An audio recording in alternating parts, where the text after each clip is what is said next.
हाँ, नमस्कार साथियों, आशा करता हूँ आप सब लोग बढ़िया होंगे और कंप्यूटर अनुदेशक की तैयारी के अंदर लगे होंगे और बेहतरीन तरीके से अपनी तैयारी कर रहे होंगे। हम लोगों ने पहले भी डिस्कस किया था और मैंने आपसे पहले भी कहा था कि आप 15 तारीख तक जो है वो वेट करिए, 15 मई तक। आप देखिए मेरे पुरानी वीडियोज़, उसमें मैंने कहा भी था, अभी कुछ दिन पहले, अभी मई की बात है। तो कुछ बच्चे कह रहे थे, कंटिन्यूअस मैसेज आते कि सर करें क्या? और नोटिफ़िकेशन आएगा, नहीं आएगा, क्या करें, कैसे करें? तो मैंने कहा था एक बार 15 तारीख तक रुक जाओ, क्योंकि पिछली बार 3 महीने पहले नोटिफ़िकेशन आया था, है ना? तो अब की बार भी आएगा तो और वही चीज़ हुई, अभी आप देख रहे हो 2-3 दिन से, है ना? मैं थोड़ा-सा इस थोड़ा बिज़ी था, इस वजह से कोई ज़्यादा सेशन ले नहीं पाया, बट आज मैं आपके सामने अवेलेबल हूँ और आज हम लोग बात कर रहे हैं इस टॉपिक पे। तो पहली चीज़ तो ये कि नोटिफ़िकेशन जैसा कि आपको पता होगा आने वाला है, ठीक है? और ये चीज़ आपने देखा होगा, डिफरेंट वीडियोज़ भी आपके सामने आई होगी, आपने उसको देखा होगा कि भई एग्ज़ाम जो है वो अगस्त के अंदर ही होगा। तो जो लोग कंटिन्यूअस जुड़े हुए हैं, वो बहुत बढ़िया तरीके से पढ़ भी रहे हैं, तैयारी कर रहे हैं और आप अगर नहीं जुड़े हो, तो डिस्क्रिप्शन के अंदर आपको एक लिंक मिलेगा। उस लिंक के अंदर जो फॉर्म है, उस फॉर्म को आप भरिए और आप जो है उस एग्ज़ाम के लिए जो है बेटर वे के अंदर तैयारी करना चाहते हैं, तो उस एग्ज़ाम के फॉर्म को ज़रूर फिल करिए, ठीक है? यहाँ पर एक चीज़ ये है कि अगर मैं बात करूँ, अभी क्यूआर कोड भी आपको लास्ट के अंदर एक अवेलेबल हो जाएगा। सो क्यूआर कोड को स्कैन करके भी आप उस फॉर्म को फिल कर सकते हैं, ताकि जो है हम आपकी सहायता कर सकें। अब आगे बढ़ते हैं। देखिए, कंप्यूटर अनुदेशक की जब हम बात कर रहे हैं, तो कंप्यूटर अनुदेशक वैकेंसी आपको पता है 2022 में आई थी, अब 2026 चल रहा है, 4 साल में आई है। और ये वैकेंसी जो है बहुत बढ़िया वैकेंसी है और लगभग मैं कहूँ 4 साढ़े 4 हज़ार पद इसके अंदर आने वाले हैं। तो आप अभी, अगर आप बिल्कुल हल्के में ले रहे थे, अगर आप इतना सीरियस होके नहीं पढ़ रहे थे, तो भी कोई दिक्कत नहीं है। अभी भी अगर आप जुट जाएँ, ठीक है? देखिए, यहाँ पर अगर मैं बात करूँ कंप्यूटर अनुदेशक की, तो कंप्यूटर अनुदेशक के लिए अगर मैं बात करूँ तो अगर जो अगस्त के अंदर हमारा जो है ये एग्ज़ाम होने वाला है, ठीक है? तो अगर आप डिसिप्लिन्ड वे के अंदर, ध्यान रखिएगा, मैं फिर से कह रहा हूँ, अगर आप डिसिप्लिन्ड स्ट्रैटेजी के साथ अगर आप पढ़ेंगे, तो निश्चित रूप से आप एग्ज़ाम जो है वो क्रैक कर सकते हैं, ठीक है? एक तो डिसिप्लिन जो है, ठीक है, डिसिप्लिन जो है ये होना बहुत ज़्यादा ज़रूरी है। तो अगर आपका डिसिप्लिन अगर आपके अंदर है, तो आप इस रिमेनिंग टाइम के अंदर बहुत ही बढ़िया तरीके से, मैं कहूँगा कि एक स्ट्रॉन्ग कांसेप्ट के साथ, स्ट्रॉन्ग तरीके के साथ जो है आप अपने एग्ज़ाम के लिए प्रिपेयर कर सकते हैं।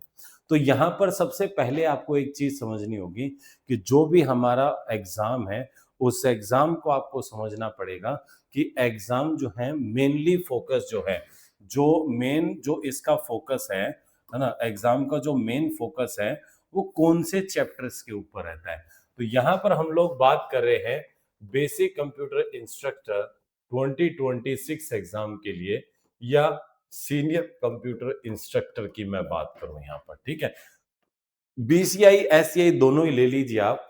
अब यहाँ पर हाई यील्ड टॉपिक कौन-कौन से हैं, जहाँ से एग्ज़ामिनर जो ज़्यादा, अगर मैं कहूँ, क्वेश्चन आते हैं या जिन पे आपको ज़्यादा फ़ोकस करना है। तो देखो, पहली चीज़ तो ये है कि पेपर 1 की अगर मैं बात करूँ, तो पेपर 1 के अंदर रीज़निंग जो है, वो आप डेली पढ़िए। राजस्थान का जीके जो है, उस पे फ़ोकस करिए, क्योंकि मेन नैया पार यही लगवाएगा। और तीसरा मेरा जो एप्टीट्यूड है, ठीक है? इसके ऊपर आपको फ़ोकस करना पड़ेगा। है ना? एप्टीट्यूड जो है, इसके ऊपर आपको फ़ोकस करना पड़ेगा, ठीक है? और ये 3 चीज़ें आपको करनी पड़ेगी। ये 3 से first paper as well as second paper में भी आपको यहाँ पर हेल्प मिली, क्योंकि सेकंड पेपर में भी हमारे पास कुछ क्वेश्चन इनमें से आते हैं। तो यहाँ पर मैं कहूँगा बेटा, आपका पूरा फ़ोकस यहाँ पर रहना चाहिए। अभी मैं आपको पूरा कंप्लीट हम स्ट्रैटेजी जो है वो डिस्कस करेंगे कि अब रिमेनिंग टाइम के अंदर हमारी क्या स्ट्रैटेजी होनी चाहिए। अभी तक जैसे पढ़ रहे थे वैसे पढ़ रहे थे, बट अब अगर हम आगे प्रॉपर स्ट्रैटेजी के साथ अगर तैयारी करें, प्रॉपर वे के अंदर अगर मेहनत करें, तो निश्चित रूप से आप एग्ज़ाम आते-आते आपका जो कंसेप्ट है, जो मैं कहूँगा कि जो आपका जो कोर्स है, बहुत ही स्ट्रांगली जो है वो बिल्डअप हो जाएगा, बहुत बढ़िया तरीके से कवर अप हो जाएगा और आपको याद भी हो जाएगी चीज़ें। बट उसके लिए कुछ चीज़ें फॉलो करनी ज़रूरी है। तो पहले एग्ज़ाम की अगर मैं प्रॉपरली अगर मैं एग्ज़ाम को अगर मैं समझूँ, तो उसके लिए आपको कुछ चीज़ें देखनी होगी कि एक तो देखो पेपर 1 ये समझना ज़रूरी है कि बिना पेपर 1 के पेपर 2 करने का कोई फ़ायदा नहीं है, क्योंकि दोनों के अंदर मिनिमम 40% वाला क्राइटेरिया आपको फ़ॉलो करना है। पेपर सेकंड की अगर मैं बात करूं तो पेपर सेकंड बेटा यहां पर देखो, अभी एक दिन नहीं है, मैं रेगुलर सेशन लूंगा और इस स्ट्रेटेजी का पार्ट 1 है, कल हम स्ट्रेटेजी 2 के बारे में बात करेंगे। स्ट्रेटेजी यही है पर इसका पार्ट 2 लेके आऊंगा, जिसके अंदर मैं आपको 3 फेज प्रिपरेशन जो है हम लोग कैसे कर सकते हैं, 3 फेज के अंदर किस तरीके से कर सकते हैं उसके बारे में बात करेंगे हम लोग। ठीक है, फिर हम लोग एमसीक्यू और पीवाईक्यूज जो है प्रैक्टिस मोड जो है वो कैसे करना है, मैं हर एक चीज के बारे में बात करूंगा। अभी केवल मैं आपको आज जो है, आज के सेशन में केवल इंपॉर्टेंट जो मैं कहूंगा सिलेबस के जो फैक्टर हैं उनको हम डिस्कस करेंगे। तो यहाँ पर एक तो देखो, अब पेपर 2 में अगर मैं जाऊं तो यहाँ पर क्या है, फंडामेंटल ऑफ कंप्यूटर। ठीक है, फंडामेंटल ऑफ कंप्यूटर, ये देखो, ये अगर आप अदर एग्जाम भी दिए हैं तो उनके अंदर भी ये टॉपिक्स आपको देखने को मिलते हैं, जैसे इनपुट डिवाइस है, आउटपुट डिवाइस है, कंप्यूटर का इंट्रोडक्शन आ गया, टाइप ऑफ कंप्यूटर आ गया, वो सारी चीजें इसके अंदर आती है जो बहुत ही ईजी है। तो सबसे पहले आप इसको फोकस करिए, इसको अच्छे से करिए, क्योंकि ये हर जगह आपको पड़ा हुआ है। दूसरा अगर मैं बात करूं, देखो दूसरा अगर मैं बात करूं तो आपने एमएस ऑफिस, क्योंकि एमएस ऑफिस जो है, एमएस ऑफिस के ऊपर पूरी की पूरी एक यूनिट है बेटा। तो एमएस ऑफिस अगर आपने राजस्थान पुलिस, पटवारी, वीडियो वगैरह के पेपर दिए हो तो आपने वहां पढ़ा होगा, तो उसको दोबारा से पढ़ो, वही नोट्स दोबारा पढ़ लीजिए, कोई दिक्कत नहीं है, आपका बहुत बढ़िया तरीके से एमएस ऑफिस जो है वो प्रिपेयर हो जाएगा। इसके बाद में आपको ध्यान हो तो हम लोग नेटवर्क का चैप्टर आपने पढ़ा होगा, है ना, नेटवर्क वाला चैप्टर, उसके अंदर इंटरनेट वगैरह जो है वो इंटरनेट वगैरह पढ़ो, वेब ब्राउजर क्या होता है ना।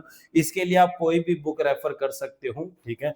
बाकी हम आपको कंटेंट दे सकते हैं, आप हमसे भी कंटेंट, हमारे नोट से भी पढ़ सकते हो, कोई दिक्कत नहीं है।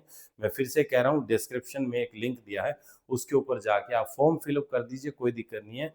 ठीक है, आपको कंटेंट जो है हम लोग पूरी कोशिश करेंगे कि आपको प्रॉपर वे के अंदर हम लोग तैयार कर सके, ताकि आपका एग्जाम क्रैक हो। ठीक है, तो अब नेटवर्क और इंटरनेट का चैप्टर, ये मैं वो चैप्टर बता रहा हूं, पहले वो चैप्टर बता रहा हूं जिनको घबराहट हो रही है, जिनको लग रहा है कि हम कैसे कवर करेंगे, तो उनके लिए सिंपल इजी वे के अंदर इजी वाले टॉपिक मैं बता रहा हूं, जो आप सबसे पहले करिए। तो सबसे पहले आपको अगर टेक्निकल पोर्शन में पेपर 2 की अगर मैं बात करूं तो सबसे पहले आप, अच्छा इसके अलावा एक आपने ऑपरेटिंग सिस्टम, आपने जो चैप्टर है वो भी आपने पढ़ रखा है। देखो, बेसिक कंप्यूटर इंस्ट्रक्टर का फायदा यह है कि इसमें बहुत सारे टॉपिक ऐसे हैं जो आप अदर एग्जाम के अंदर ऑलरेडी पढ़ रखे हैं, तो इसलिए आपको इसमें अलग से एफर्ट तो लगाने ही है, अलग से मेहनत करनी है, बट उसके कुछ लिमिटेड टॉपिक हैं, सारे नहीं है। जैसे सैट, सिस्टम एनालिसिस एंड डिजाइन की अगर मैं बात करूं, प्रोग्रामिंग के बेसिक्स की अगर मैं बात करूं, तो वो थोड़े से मैं कह सकता हूं कि डीप डाइव हो सकता है, बट ये अगर आप टॉपिक कर लोगे तो आपको दिक्कत नहीं है। तो ये जो आपके 4 जो मैंने आपको बताए हैं, सबसे पहले आप इनको करिए, इसके बाद में फिर आप प्रोग्रामिंग की तरफ जाएंगे, प्रोग्रामिंग की तरफ जाएंगे। ठीक है, प्रोग्रामिंग के बाद में अगर मैं बात करूं तो हम लोग sad, system analysis and design की तरफ जाएंगे। ठीक है, हम डीबीएमएस की तरफ जाएंगे, डेटाबेस की तरफ जाएंगे। तो ये जो चैप्टर है ना बेटा, तो ये चैप्टर आप बाद में उठाओ, अगर देखो आप पढ़ रहे हो तो आप, कोई दिक्कत नहीं है, ठीक है, लगे रहो। बट अगर आप लाइक अभी स्टार्ट कर रहे हो, तो अभी स्टार्ट करना है तो पहले आप ये 40% वाला क्राइटेरिया यहां से कवर अप हो जाएगा आपका। और देखो, ये आप बराबर लेके चलो, पर डे आपको 7 से 8 घंटे आपको कम से कम पढ़ना है। मैं वो भी स्ट्रेटेजी आपके साथ डिस्कस करूंगा, पर अभी के लिए मैं जो इंपॉर्टेंट आपको, जो आज का सेशन मैं इसीलिए आपके सामने यहाँ पर कनेक्ट हुआ हूँ कि हम एक प्रॉपर वे के अंदर, एक प्रॉपर तरीके से प्लान्ड वे के, एक स्ट्रेटेजी के थ्रू अगर हम लोग पढ़ें तो देखिए सफलता मिलेगी। जैसे आप ऐसे समझिए, कोई भी काम है, एक होता है हार्ड वर्क, एक होता है हार्ड वर्क, ठीक है, एक होता है हार्ड वर्क, एक होता है हार्ड वर्क, एक होता है स्मार्ट वर्क, है ना। तो आपको स्मार्ट वर्क करना है, ध्यान रखिएगा, आपको हार्ड नहीं करना है, आपको स्मार्ट वर्क करना है।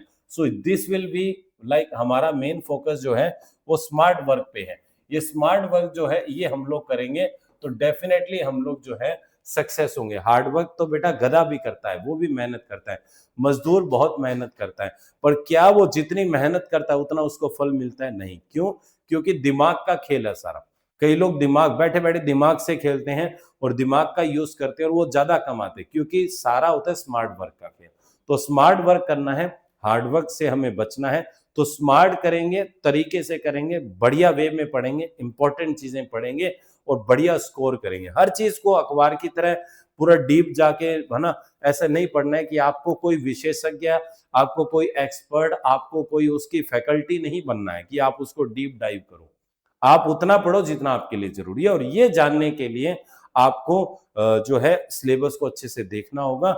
और अगर आप नहीं देख सकते तो हमारा एक्सपीरियंस जो है उसका आप यूज कर सकते हो। रेगुलर जोड़िए। अब मैं आपको एग्जाम के प्रोस्पेक्टिव से कैसे प्रिपेयर करना है, बचे हुए टाइम में, यानी कि मई जून जुलाई, जितना हमारे पास समय, अगस्त ले लीजिए, अराउंड 3 महीने। और 3 महीने बहुत होते हैं बेटा, 3 महीने के अंदर हम आराम से कर सकते हैं। बट एक चीज मैं कह दूं, आपको मेरी बात वर्ड टू वर्ड माननी होगी। अगर आप मानेंगे तो आप निश्चित रूप से इसी अटेम्प्ट के अंदर, कोई घबराने की जरूरत नहीं है। मुझे पता है बहुत सारे लोग तो वेट कर रहे थे नोटिफिकेशन कब आएगा फिर तैयारी करेंगे।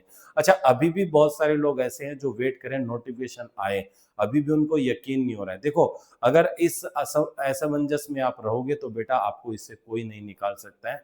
जो कल करना है वो आज करे, आज करे सो अब, सिंपल सी बात है। तो अभी से तैयारी में जुट जाइए, बढ़िया तरीके से पढ़िए। और मैं फिर से कह रहा हूं कि अभी आपको क्यूआर कोड जो है अभी एक दिख जाएगा, उसको क्यूआर कोड को स्कैन करिए, फॉर्म फिल करिए और बेटर वे के अंदर तैयारी स्टार्ट करिए। डिस्क्रिप्शन के अंदर भी आपको एक लिंक मिलेगा जिसके थ्रू आप गूगल फॉर्म को फिलअप कर सकते हैं और सारी डिटेल दे सकते हैं और हमसे कनेक्ट कर सकते हैं। Thank you so much, have a good day. कल फिर से हम लोग मिलेंगे सेशन के अंदर, जहां पर मैं इस स्ट्रेटेजी को और अच्छे से एक्सप्लेन करूंगा। अभी इन टॉपिक को आप करिए और फिर हम लोग आगे की बात करेंगे, किस तरीके से हमें टाइम देना है, किस तरीके से हम लोगों को चीजें पढ़नी है, वो सारी हम लोग नेक्स्ट सेशन में बात करें। ठीक है, थैंक यू सो मच।